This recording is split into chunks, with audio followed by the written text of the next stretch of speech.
Hi everybody, Jennifer Sneeden here, founder of Thriving Therapy Practice. I am an online practice building strategist, and in this week's blog, I'm going to talk to you about online marketing strategy.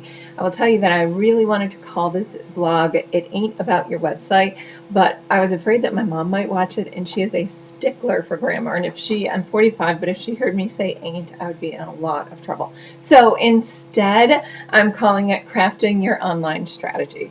But really, it ain't about your website. And what prompted this was last week's blog post where you guys submitted your questions to me.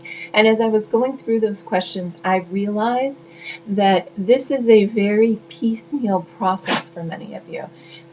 My assistant Coco is here with me and she's sneezing, so you might hear her in the background. That's Coco Loco or Chocolate Lab. So many of you are looking at pieces of this: Facebook, website, blogging, directory listings.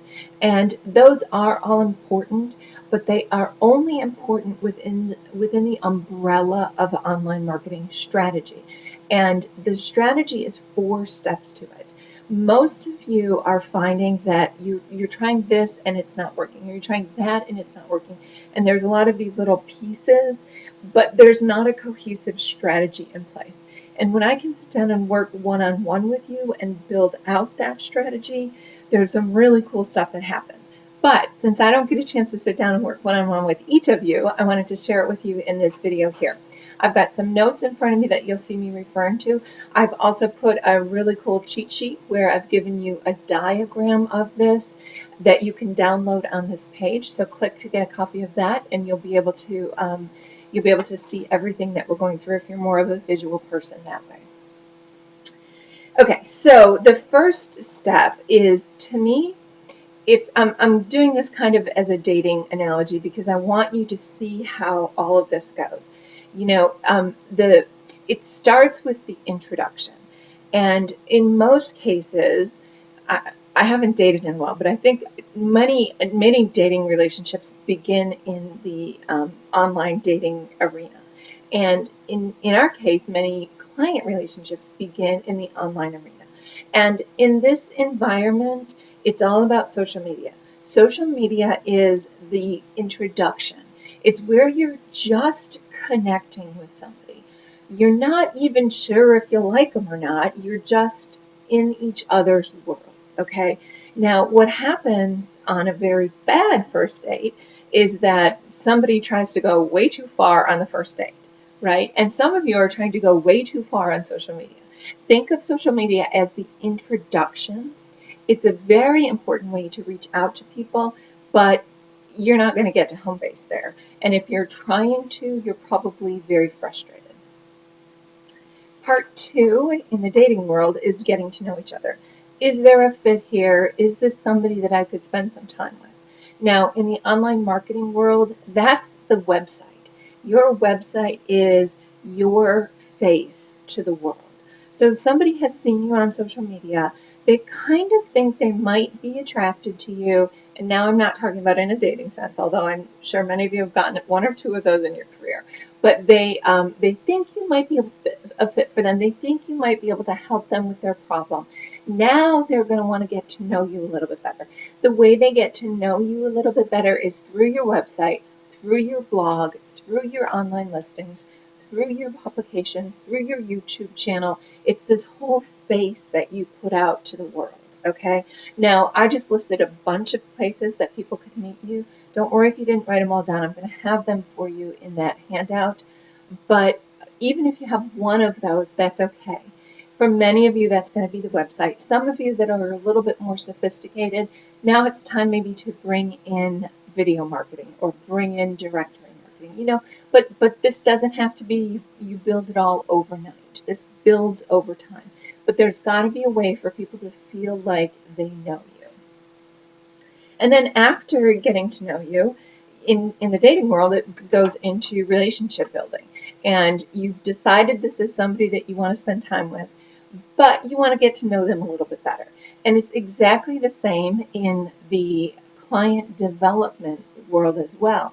There's a period of time at which the relationship needs to be nurtured. The client is drawn to you. They feel like you're the right person for them, but they're not quite ready to make a commitment yet. And in the marketing world, this piece is so very often overlooked. I think more than any other step in the process, this is the one that many of you have missed. Once somebody has come into your world, they need to be nurtured, they need to be coddled, they need to be welcomed in. And through pragmatic terms, this is done through email marketing, through video marketing, through all of the ways in which you're positioning yourself as the trusted authority, your relationship building. I would not want to go I would not want to go see a therapist and share my secrets with somebody that I had just found and through a random Google search, right? I would want to spend a little bit of time nurturing that. And most people who are looking for therapists do not pick up the phone and call somebody the first time. In fact, the research shows that it's about 3% of people that are ready to pick up the phone and call you or call somebody else. And that 3%, they're either going to call you or you're not. But it's that other 97% who potentially have a need, potentially have an interest, and could be in relationship with you that many of you are just losing. You're just kind of not attending to them at all. And there's this desperate struggle for people to compete for that 3%. I say get out of that world of competing for the 3% and go into the place where you're investing in people that need a little bit of nurturing before they're ready to go to step 4, which is going all the way. And sorry, Mom, if you're watching this, you're probably blushing. But in the dating world, it's called going all the way. And in the therapy world, this is when they actually pick up the phone and call you to schedule an appointment. Now, that's for most of you. Some of you, you're doing online things and you don't have a traditional private practice. So the fourth step for you is they buy something from you. But for most of you, they're going to pick up the phone, they're going to schedule their consultation, they're going to schedule an appointment, whatever your process is at that point. So understand that this is a 4-step process. This is not a collection of, is it Facebook or LinkedIn and do I add YouTube? It's a process. And whatever best moves your clients through that process, what suits your clients, what suits your specialty, what suits your personality, that's what you need to be looking at, not a collection of these things.